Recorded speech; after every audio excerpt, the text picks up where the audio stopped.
Well, the Clintons have been pressured lately to release a lot of documents, actually. Today we're getting a look at the first 11,000 pages of what made up Hillary Clinton's schedules, all of her calendars over the course of the time when she was the First Lady of the United States. Now, the National Archives released these papers, 11,000 pages, and out of that, look at those old pictures of Hillary and Chelsea and Bill there. 5,000 sections have been blacked out. 5,000 of the 11,000 pages are sort of blacked out, and they're telling us that it's to protect the privacy of third parties who are mentioned in those pages. The Clinton campaign declined our request for an interview on this subject, but they released this statement in part.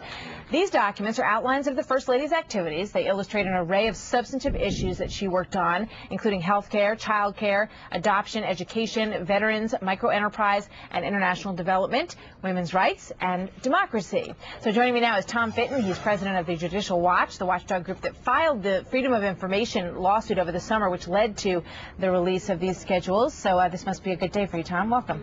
Well, thank you, Martha. It's good to be with you. I wonder how much of this you've been able to get through. Obviously, it's a hefty document. And what it is, as you look through, that you're specifically looking for. Well, we're looking for contacts with White House staff that will be of interest generally to the public, contacts with outsiders, obviously, like Democratic fundraisers that were controversial at the time and still are, arguably. You know, looking at the initial documents, for instance, from the beginning of the term in 1993, it looked like she was co-president. She was involved in a variety of cabinet-level meetings, meeting with cabinet officials almost on a daily basis, which is really quite extraordinary. And then later, in 1996, you see all of this activity related to the Clinton Corps re-election effort, activity which took place in the White House. And we knew the White House was, the Clinton people were illegally raising money in the Clinton White House. And it looks like Mrs. Clinton was heavily involved in that, based initially on a short review of these documents. You're saying that because it would be illegal to raise the money in the White House? And you're yes, pointing to specific documents that back up your assertion? Right. She was attending, for instance, the White House coffees that were infamous and other campaign events on White House grounds which were inappropriate and very controversial at the time. And the only reason there were no prosecutions of that those fundraising events was because the Clinton people were running the Justice Department. All right, so some of this is probably going to become an issue for her in this campaign now that these documents have come to light. We have one page so far, and we're building some graphics, I guess, as the day goes on of other pages. But this page is from the day that Hillary Clinton's very close friend, Vince Foster, committed suicide. Tell me a little bit about what you see in this.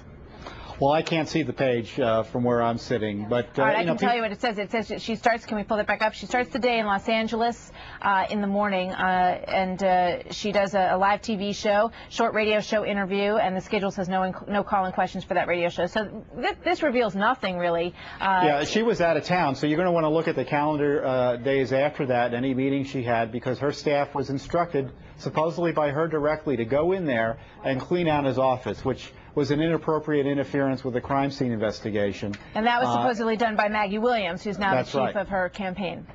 That's right, and these schedules were kept by her, until recently, campaign manager. So a lot of interesting history here. And those who remember the Clinton years as good years will be interested, and those who remember them as bad years are going to be really interested. And I'm sure the campaign will point to all the cabinet meetings and things that you mentioned as a positive, that she was very much involved and that she gained a lot of experience from those days. Tom Fitton, interesting, and thank you very much for sharing You're welcome. Some of that with us today. We'll be continuing to look at it a little bit more closely. Thanks, Tom. Thank you, Martha.